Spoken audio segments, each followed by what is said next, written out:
Hi guys, and welcome to today's video. So today I'm going to be doing 10 tips but splitting them into 2 different lists, and I'm going to do 5 for adult betta and 5 for betta fry. So let's just dive straight on into the video and get on with tip number 1. So tip number 1 is the dietary requirements of a betta fish. So in the wild and in captivity, they are highly carnivorous. So this means they need plenty of protein in their diet. Kind of think of them like little aquatic lions. You wouldn't want to feed a lion a veg-based diet.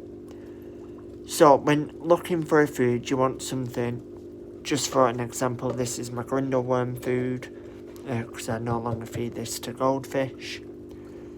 But you want something what says on the composition or ingredients list, fish or fish derivatives or insects. Let me just get the repashe out and you can see a different kind of food. So, with the repashe, you can see there, ingredient number 1, black soldier fly larva, meal, dried seaweed, locust. It does have quite a lot of different insects in, so that's quite high in protein, perfect for them. If you feel like they're not getting enough meat, you can always supplement the diet with live foods, frozen foods, or freeze-dried food, whether grindleworms, daphnia, brine shrimp.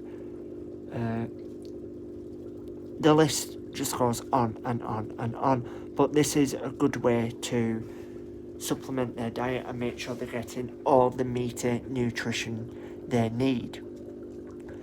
So tip number 2 is going to be tank decorations. So as you can see here, that bit's a little bit bare. I'm renovating soon, so I've taken the wood out to dry, ready for super gluing plants on. But you see in this corner, it's heavily planted, and betta fish do like areas what are planted so that they can hide, especially if you have bright lights on. I have a few different plants in there. I've got Java fern, some other leafy kind, and some like grass. But then on top I also have floating plants. If you don't want to go down the route of live plants, I know it's not for everybody. Not everybody wants the little bit of extra work in. Then I would suggest going down the route of having silk plants. These are softer and more natural feeling for the betta fish, and especially if you've got the longer fin variety, amethyst here is a placard. Then the harder plastic plants can tear up the fins, and then you run the risk of fin rot and other infections. Also with regards to ornaments as well, I go for ones with smooth edges or no sharp edges. So all these stones are smooth. The river rock I collected from a river myself. The driftwood has no hard edges. The spiderwood has no hard edges, and this little cave thing has no hard edges, again to minimise the risk of him damaging any of his fins. So moving on to tip number 3 is tank mates. Now I found this to be a huge minefield. So some people say no guppies, some people say yes guppies. Personally, I've never had a problem with keeping betta and guppies together, but that could be due to him being a placard, so he doesn't see the guppies display as a threat to his territory. As you can see, I do keep on the more peaceful side of fish. He's in his little cave. So I've got 2 coral catfish, I have some white cloud minnows, and I have a barb whose name begins with P and I can't remember. But it's a more peaceful barb which is not prone to fin nipping. So that's another good one for betta fish, as you don't want anything that's going to nip the fins. Now shrimp are another good tank mate, but with amethyst they're not compatible. I did used to feed a shrimp, so now he thinks that all shrimp are lovely delicious treats. So that's why I don't have any in with him. So tip number 4 is going to be housing your betta fish. So in some pet shops, I've not actually seen this personally, but I have seen they keep them in tiny little cups. So you'd look at them and think, oh, this plastic pint glass seems plenty big enough, it's got more space than it did in the shop. Or that flower vase I've not used in 3 years, that would be nice. Well, they could survive, they won't thrive. There's a difference between thriving and surviving. So I wouldn't go in anything, put one in anything less than a 2 gallon, which is 10 litres, because the less space you've got, then obviously the less space the betta fish has to swim and move. And especially if you want to go down the route of keeping multiple females together, the bigger the tank, the better. No pun intended. So they also need filters. Now I do really like the sponge filters after discovering them, and they provide no flow, which is easier for especially the longer fin variety to swim in. They aerate the tank nicely, and as you can see, I've also got a heater. Now I've got mine set to 27 degrees and he's perfectly happy in there, and because they are a tropical fish, they do need a heater. Unless you live somewhere where you are tropical and say you've got a pond with them in, here in the UK would be completely out of the question unless I heated it year round, which would probably cost a fortune. So tip number 5. I forgot how many tips I've done.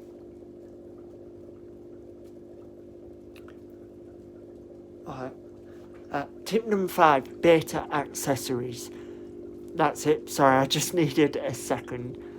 So you'll see online betta logs and betta hammocks, which is a plastic leaf which you suck up onto the glass. Now because I have a variety of plants in and a lot of them do go up to the surface, I have never actually needed one, and he does go to sleep on the leaves naturally. But if you was somebody who had a lot of plastic plants and maybe they only go to about there, then you could get one of them. But they are marketed as, oh, betta love these. Some don't. I bought my old male one and I stuck it in and he never used it once, ever. And I tried it with him and never used it, so I threw it away. So that's it for the adults. Let's move on to the babies.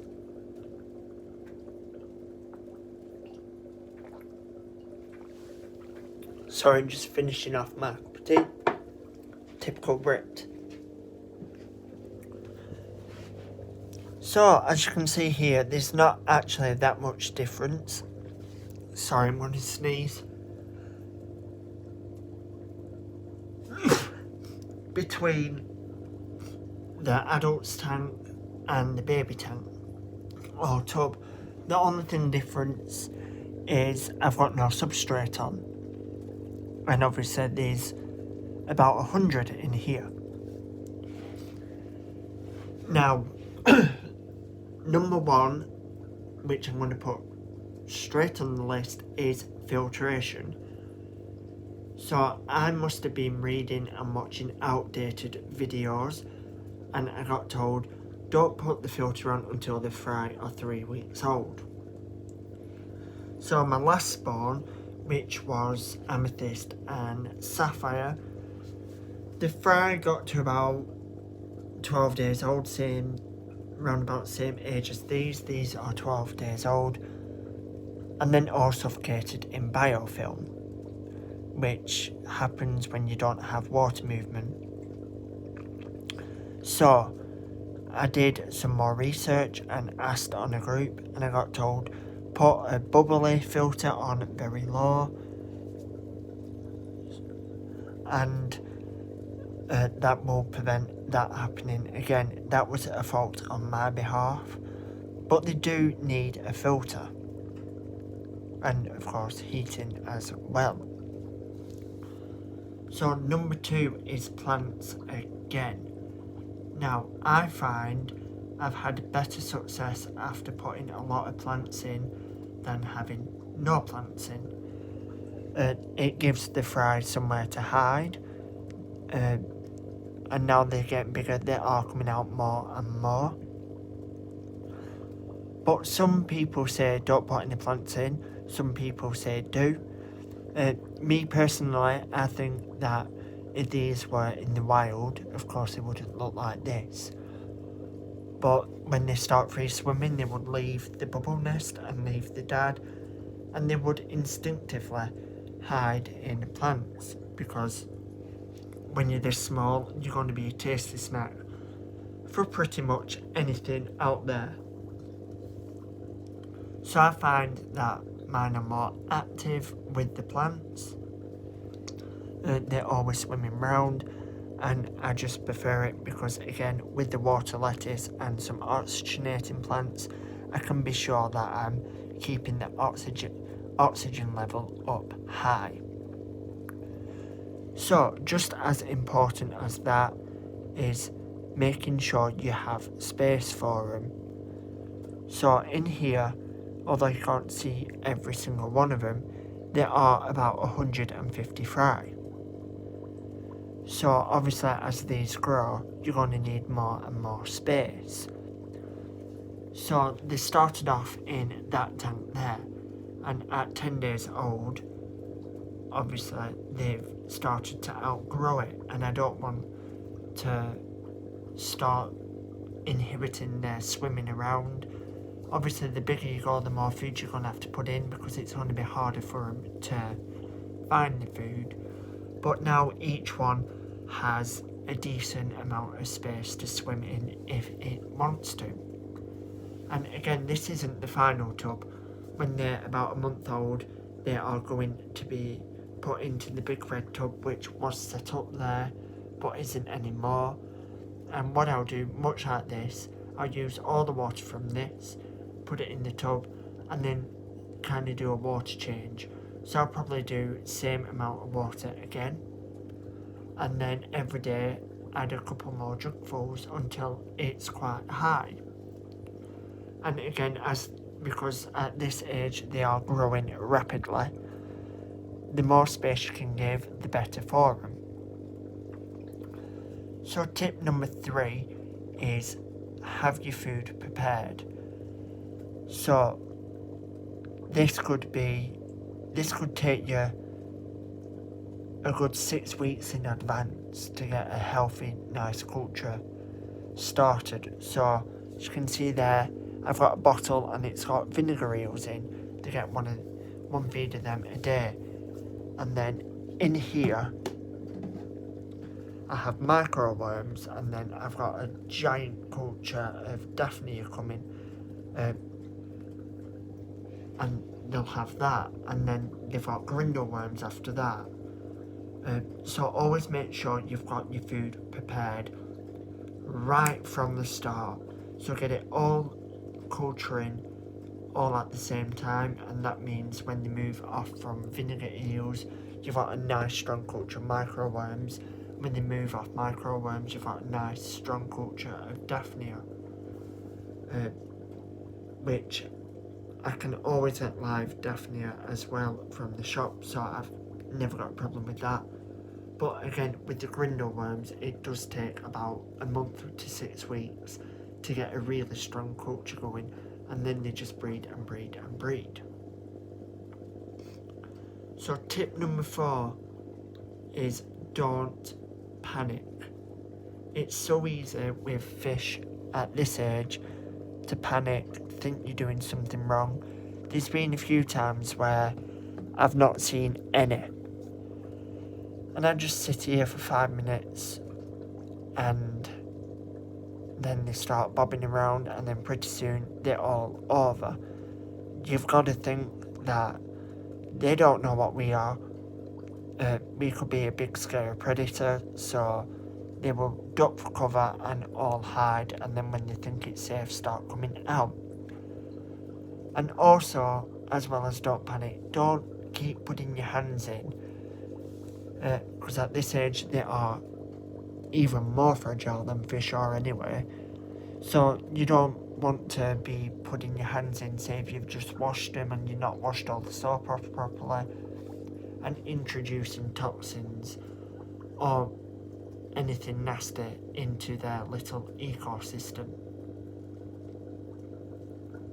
So tip number 5 is I'm going to talk about water changes.